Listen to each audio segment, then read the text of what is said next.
Welcome to WildBro Farm.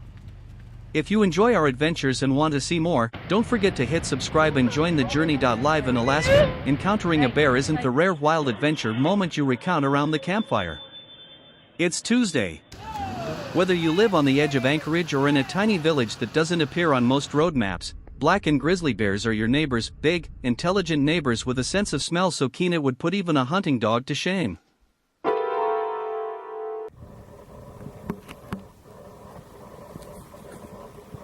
Left on your porch stocked with soda and moose steak. To a hungry bear, your backyard has just become an all-you-can-eat buffet, with no admission fee. That's when life gets real. Neighbors, local police, Alaska Department of Fish and Game officers, and sometimes even licensed hunters, have to work together quickly, think outside the box, and do whatever it takes to keep both humans and bears from getting into trouble. Living with bears isn't just part of the landscape, it's part of the deal.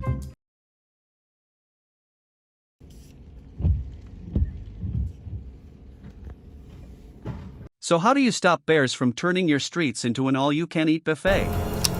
Alaska's answer is tightly controlled hunting programs, especially around places like Fairbanks. These aren't just population control hunts, they're the most intense and realistic wildlife classrooms on the planet. Before anyone pulls a trigger, they undergo at least 40 hours of intense hands-on training. Imagine a large bear charging straight at you from 30 yards away while your guide barks signals. In a split second, you have to read their ears, posture, and intentions, back off or stand up. Call bear wrong and they keep charging. Call it right and they suddenly veer off. When hunters complete the course, they're calm under pressure, deadly accurate when necessary, and most importantly able to de-escalate really conflict without firing a shot. Nice shot. The result? Nice the forest shot, is dude. safer for humans and, believe it or not, it is safer for bears too.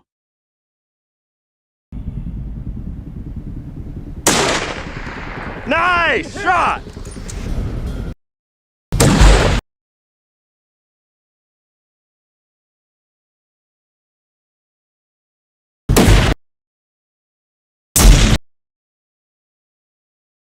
Here in the vast wilderness of Alaska, where grizzly bears rule the woods and moose disappear into the willows faster than a bullet can be loaded, clean kills almost always happen at great distances.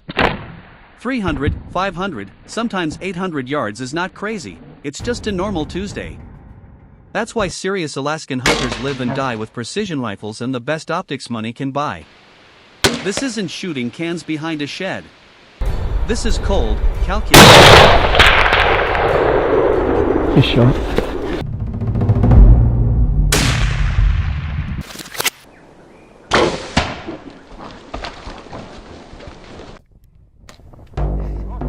You wait for the right moment, you read the wind like it owes you money, you level the barrel, steady your aim, and fire with ice running through your veins. A hit means the animal falls where it is, no pain, no wounded bear or elk charging through the oak trees in search of revenge. The distance keeps you alive and keeps the hunt fair. That's the beauty of true long-range hunting in the open country, but even the smoothest sniper rifle on the planet has its limits when the brush grows thick and the weather turns harsh. When the bullet fails to pierce the needle or the animal hits but keeps running, the game changes.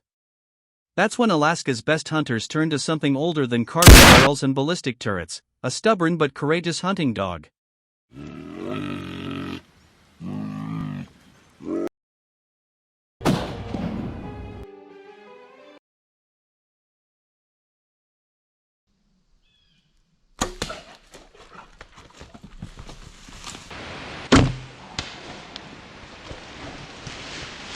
They're not sofa ornaments. They're fierce, four-legged warriors, hardened, trained, and fearless, made to track blood on fallen trees, bark a wounded bear into a spruce until it sticks to its trunk, or turn a wounded moose in a swamp that could devour your shoes and your soul. With a good dog on the rope, a nightmare track job becomes a controlled, professional recovery. In a country where one wrong step can mean death, that dog isn't just useful, it's often the difference between meat in the freezer and a story no one lives to tell.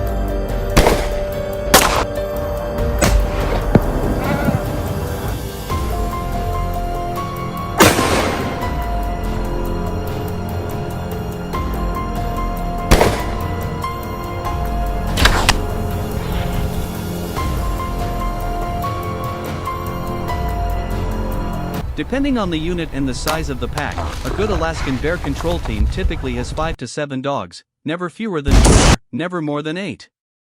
Their mission is simple and utterly uncomplicated: move a bear that doesn't want to be moved. Drag it out of the thickest brush or thickest evergreens, push it into the open, or push it 30 feet up a spruce tree where it has nowhere else to go. Once the claws dig into the bark and it's stuck up the tree, the chaos stops. Game over.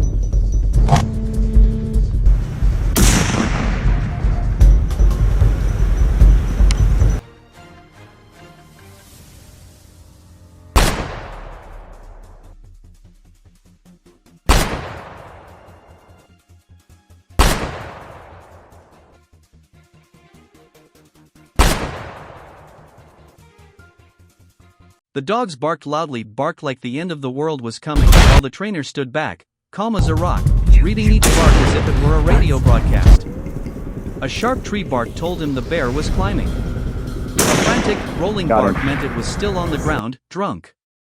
The trainer never had to guess, he knew exactly where 800 pounds of attitude were at all times. It was controlled violence at its finest, and the safest, cleanest way to deal with troubled bears that no one wanted to cross. So if you enjoyed this content, don't forget to subscribe so you won't miss the upcoming videos.